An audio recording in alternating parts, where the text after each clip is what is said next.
Hello दोस्तों, स्वागत है एक बार फिर से आप सबों का आपके अपने प्यारे यूट्यूब चैनल ज्ञानी गुरुकुली में। दोस्तों, इस वीडियो में हम टॉप 35 एमसीक्यूज बताने वाले हैं जो आज के एग्जाम में आने के बहुत ज़्यादा चांसेस है और ये पेपर वायरल भी हो गया है। पहला सवाल क्या है? मानव भूगोल मानव समाज और धरातल के बीच संबंधों का संश्लेषित अध्ययन है। यह परिभाषा किस विद्वान द्वारा दिया गया है? तो पहला का ऑप्शन नंबर बी सही हो जाएगा, रेटजेल। प्रश्न संख्या दूसरा है, नव निश्चयवाद की संकल्पना किनके द्वारा प्रस्तुत की गई है? तो नव निश्चयवाद की संकल्पना जो है ग्रिफिथ टेलर के द्वारा जो प्रस्तुत की गई है। प्रश्न संख्या तीसरा है, जनसंख्या की दृष्टि से विश्व का दूसरा सबसे बड़ा देश? तो दूसरा सबसे बड़ा देश हमारा भारत ही है, यानी ऑप्शन नंबर ये करेक्ट हो जाएगा। और पहला बड़ा देश पूछे तो चीन हो जाएगा सबसे बड़ा देश जनसंख्या की दृष्टि से। चलिए, प्रश्न संख्या 4 क्या है? किस विद्वान ने अपने सिद्धांत 1778 में कहा था कि लोगों की संख्या खाद्य आपूर्ति की अपेक्षा अधिक तेजी से बढ़ेगी? तो किस विद्वान ने कहा था? प्रश्न संख्या 4 है और 4 का ऑप्शन नंबर डी सही हो जाएगा, थॉमस माल्थस ने। प्रश्न संख्या 5 क्या है? देखिए, निम्नलिखित में से कौन सा एक विरल जनसंख्या वाला क्षेत्र नहीं है? तो इसका ऑप्शन नंबर सी सही हो जाएगा, दक्षिण पूर्वी एशिया। अगला प्रश्न क्या है?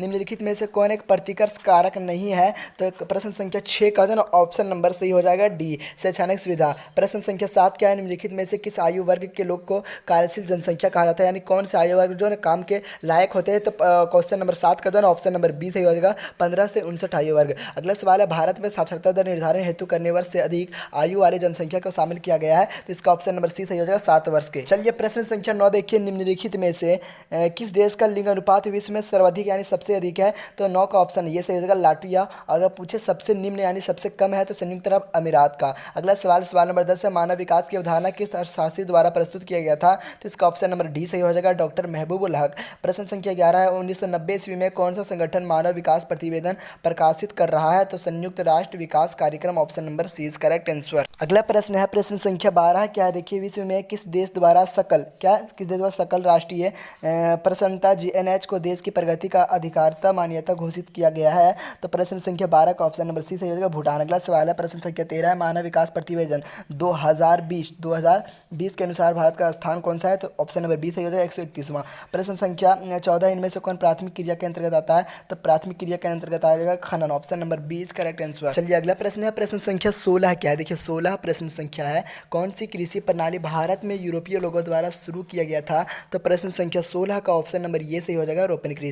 सवाल नंबर 17 क्या है? अंगूर की कृषि किस क्षेत्र की विशेषता है? तो अंगूर की जो कृषि होती है, सवाल नंबर 17 भूमध्य सागरीय क्षेत्र में की जाती है, यानी ऑप्शन नंबर बी सही हो जाएगा। अगला सवाल है, सवाल नंबर 18 क्या है? देखिए, कौन सा देश पुष्प उत्पादन में विशिष्टीकरण रखता है? तो सवाल नंबर 18 का ऑप्शन नंबर ये सही हो जाएगा, नीदरलैंड। चलिए, अगला सवाल देखते हैं, प्रश्न संख्या 19 है, सामूहिक कृषि को सोवियत संघ के किस नाम से जाना जाता है? तो 19 का ऑप्शन ये सही हो जाएगा, कोलखोज। प्रश्न संख्या 20 है, फूलों को कृषि को क्या कहा जाता है? तो फूलों की कृषि को कहा जाता है फ्लोर कल्चर। अगला सवाल है, सवाल नंबर 21, निम्नलिखित में से कौन रोपण फसल नहीं है? बहुत ही इंपॉर्टेंट सवाल, इसका ऑप्शन नंबर सी सही हो जाएगा, गेहूं। अगला प्रश्न है, प्रश्न संख्या 22 क्या है? देख लीजिए, बहुत ही इंपॉर्टेंट सवाल है, निम्नलिखित में से कौन एकल कृषि नहीं है? तो प्रश्न संख्या 22 का ऑप्शन नंबर बी सही हो जाएगा, मिश्रित कृषि। प्रश्न संख्या 23 क्या है? विनिर्माण का शाब्दिक अर्थ क्या है? तो विनिर्माण का जो शाब्दिक अर्थ होता है मशीनों से बनाना। प्रश्न संख्या 24 क्या है? किस प्रकार का उद्योग जो ना प्रदूषण नहीं फैलाता है? तो स्वच्छंद उद्योग जो प्रदूषण नहीं फैलाता, ऑप्शन नंबर ये करेक्ट हो जाए। चलिए, अगला प्रश्न है, प्रश्न संख्या 25 क्या है? कौन सा उद्योग निर्माण की सबसे छोटी इकाई है? तो जो निर्माण की सबसे छोटी इकाई है उसका नाम है कुटीर उद्योग, 25 का ऑप्शन सी सही हो जाएगा। 26 का क्या है? जर्मनी का रूर क्षेत्र किस लिए प्रसिद्ध है? तो जर्मनी का जो रूर क्षेत्र है किस लिए प्रसिद्ध है? तो 26 का ऑप्शन नंबर बी सही हो जाएगा, कोयला के लिए। चलिए, अगला प्रश्न देखते हैं, प्रश्न संख्या 27 क्या है? कि निम्नलिखित में से किस अर्थव्यवस्था में उत्पादन का स्वामित्व व्यक्तिगत होता है? तो प्रश्न संख्या 27 का ऑप्शन नंबर ये सही हो जाएगा, पूंजीवाद। प्रश्न संख्या 28 क्या है? निम्नलिखित में से कौन एक जोड़ा सही सुमेलित है? तो प्रश्न संख्या 28 का ऑप्शन नंबर डी सही हो जाएगा, लो इस्पात उद्योग और पिट्सबर्ग। अगला प्रश्न है, प्रश्न संख्या 29 क्या है? निम्नलिखित में से कौन से उद्योग अन्य उद्योगों के लिए कच्चे माल का उत्पादन है? तो प्रश्न संख्या 29 का जो ऑप्शन नंबर सी सही हो जाएगा, आधारभूत उद्योग। प्रश्न संख्या 30 क्या है? किस उद्योग को आधारभूत उद्योग भी कहा जाता है? तो प्रश्न संख्या 30 का ऑप्शन नंबर डी सही हो जाएगा, लो इस्पात उद्योग। प्रश्न संख्या 31 क्या है? किस क्षेत्र को जंग का कटोरा के नाम से भी पुकारा जाता है? तो प्रश्न संख्या 31 का ऑप्शन नंबर ये सही हो जाएगा, पीटर्सबर्ग क्षेत्र। चलिए, अगला सवाल देखते हैं, सवाल नंबर 32 क्या है? जो बहुत ही इंपॉर्टेंट सवाल है, परम्पास क्षेत्र का संबंध निम्नलिखित में से किस फसल से है? तो सवाल नंबर 32 का ऑप्शन नंबर ये सही हो जाएगा, गेहूं। सवाल नंबर 33 क्या है? देख लीजिए,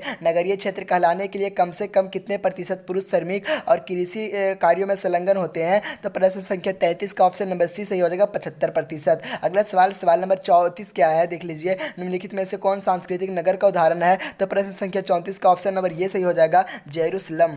अगला सवाल देखते हैं, इस वीडियो का अंतिम सवाल है। सवाल नंबर 35, इथियोपिया की राजधानी क्या अदीश अबाबा का अर्थ क्या है? तो 35 का ऑप्शन नंबर जो है ना ये सही हो जाएगा, नया पुष्प। तो दोस्तों इस वीडियो में हमने आपको 35 टॉप एमसीक्यू बताया और यहाँ से बहुत सारे प्रश्न आपके एग्जाम में 28 मार्च को मैच करने वाले हैं, यानी आज मैच करेंगे। आपको टेंशन ना ले, अगर आप हमारे चैनल पर नए होंगे चैनल को सब्सक्राइब कर लीजिएगा, क्योंकि आपका अभी और सब्जेक्ट बाकी है और अभी ज्योग्राफी का भी 12 बजे से पहले बहुत सारे वीडियो अपलोड करूँगा आप लोगों के लिए। तो मिलते हैं अगले वीडियो में कुछ खास चीज़ों के साथ।